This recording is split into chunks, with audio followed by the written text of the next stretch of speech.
Good afternoon or good morning, everybody. Really glad you could all join us again this week. It is Thursday, 1 p.m. Eastern time, and we are talking about regulation on deforestation-free products. It's out of the European Commission. Technically, it isn't new, but it's less known to the shipping community than it needs to be, and especially given some of the changes happening recently. So if this is your first time joining us, welcome. It's our weekly ship show. My name is Jason Brand. I'm the Director of Outreach and Partner Development here at Supply Chain Solutions. Now, if you haven't heard of us before, we love to call ourselves this acronym SCS. Supply Chain Solutions. We are a full service logistics provider. We consider ourselves, we quite frankly, we ship to and from more than 150 countries on a yearly basis. We handle every single link in the chain.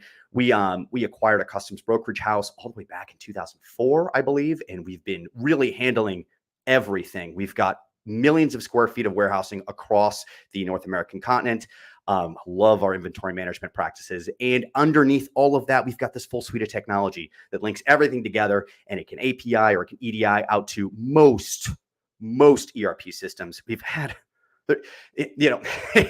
I'm sure if you're one of the individuals out there that has one of those very there's a lot of them, very unique ERP systems, I don't think they could connect to mine. And occasionally we can't, but we've come up with some pretty great workarounds. So anyway, if you haven't worked with a transportation management organization, or if you're working with one now and you're kind of looking to see what else is out there, it is a great time to talk to us. So you can reach out to me directly. The best way is going through our website. We just redesigned it. Find the Contact Us tab, reach out, and we'll get somebody in touch with you just to kind of see what you're doing, what you're working on.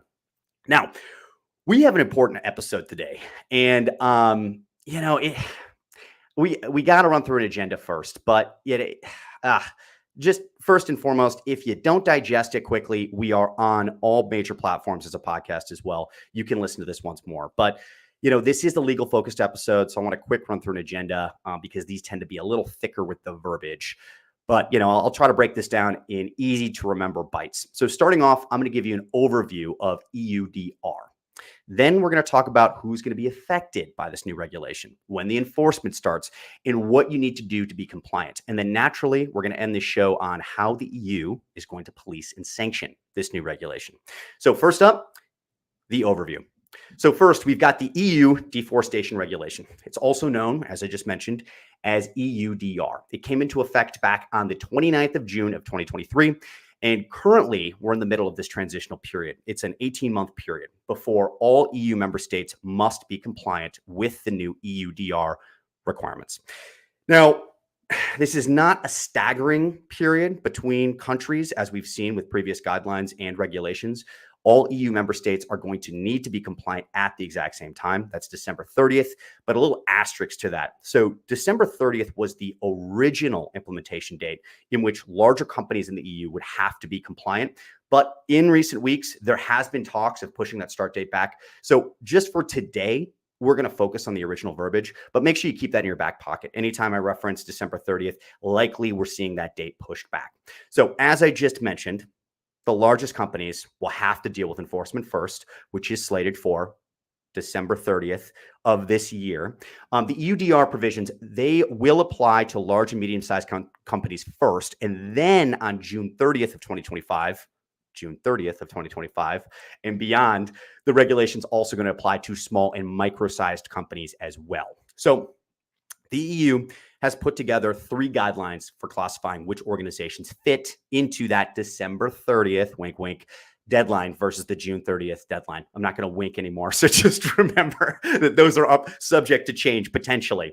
If your company meets at least 2 of the 3 criteria, you are subject to the earlier of the 2 deadlines. So first, if your company's got a balance sheet total greater than 5 million euros or roughly $5.4 million. Second, if your company's net sales are greater than 10 million euros or roughly 10.8 million US dollars. And third, if you have more than 50 employees. So remember, if you apply to more than 2 out of the 3 of those 3 criteria, at least 2, you are subject to the earlier of the 2 start dates for needing to be in compliance. So the big question here is, which products will EUDR apply to? And we're going to get a little bit technical here. So the regulation, it focuses on specific products. They're referred to as relevant commodities, And then you have relevant products. So the relevant commodities include 7 raw materials. We're talking about cattle, cocoa, coffee, palm oil, rubber, soy, and wood. Let's run through that once more. Cattle, cocoa, coffee, palm oil, rubber, soy, and wood. Relevant products are goods that contain, or they either contain or are made from, or even are fed by these commodities. So this is very wide reaching. Keep that in mind. So there is a little bit of good news here. The EU released a full list of affected products, and they actually attached it right onto the legislation in Annex 1. If you are importing from the EU or you are an exporter in the EU, it is really important to run through this list. And even if you can't exactly match your product to a customs tariff number, this is going to give you some idea of whether your product might fall under the EUDR regulation or not. Now, regardless, this is kind of where it gets a little bit tricky. Obviously, as we're in supply chain, we know some of the challenges that customs brings out. So going through that Annex 1, that is a critical exercise. You really need to do it if you have any fear or if you're possibly affected by this regulation. But really, regardless of that exercise's outcome, we highly recommend you still do a detailed check with a specialist. And this is simply because some products might be covered even if their customs tariff number isn't specifically listed. And this is because the EUDR also refers to something called combined nomenclature. It's a legal term that's essentially allowing for other tariff headings to be impacted, even if they're not directly mentioned in Annex 1. So this is something we do for our clients on a daily basis. And if you're kind of looking at this legislation and it's seeming like, oh my gosh, how are we going to eat this elephant?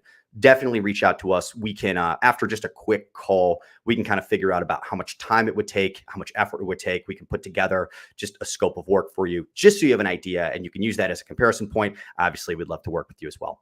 Now, let's continue on. Let's dive a little bit deeper. So now that you know what products are included, what does it really cover? What does EUDR really cover? And I know this is a little bit like splitting hairs here, but it really does need to be stated. So I think the best way to put this is that EUDR primarily is creating a ban on the sale or the export of those relevant commodities that we just mentioned and any associated relevant products. So if you're a company that is using any of the affected product, you have to prove 3 things.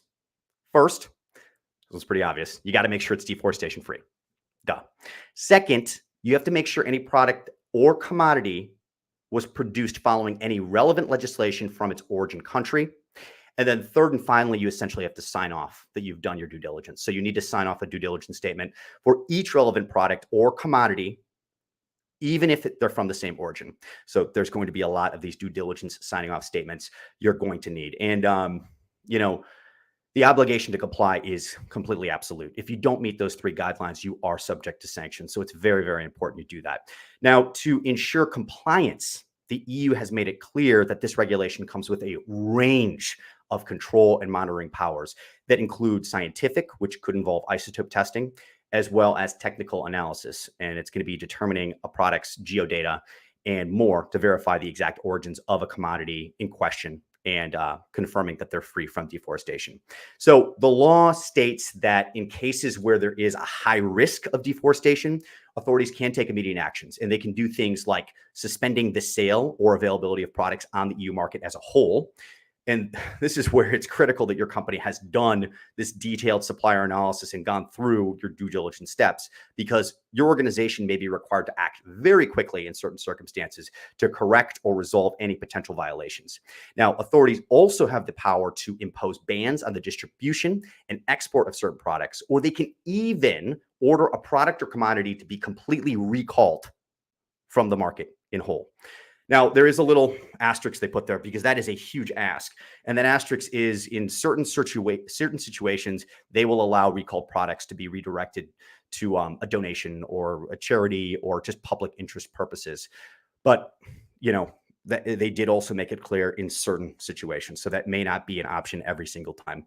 Now, when it comes to enforcement, each EU member state is required to implement penalties that are, as the regulation is saying, effective, proportionate, and dissuasive. So these penalties are going to include or may include You're going to obviously see fines and financial penalties, but also seizure of relevant products, confiscation of any revenue generated from those products, exclusion from government contracts and award procedures, restrictions on using any simplified due diligence processes in the future, but even as far as a ban on selling or making available or exporting products across the board, essentially a just ban on your organization. So to top it off, the European Commission is going to publicly disclose violations. They're going to list the names of companies and detail the violation of or the misconduct and post that online for everyone to see. So, if you watched our show in the past, we're a big fan here of silver linings. And I don't have much of one today because this regulation is going to indeed pass. But as I mentioned earlier, the good news is that implementation date looks like it's getting pushed back. And this really is great news for anyone who's just starting to get caught up on some of these risks and some potential exposure they have, because you should really use this opportunity to determine how your operations are going to be affected and start building out any SOWs that you need to get you and your team in compliance. And it can be a very painstaking process. So make sure, you reach out to your logistics team, reach out to us for help on that.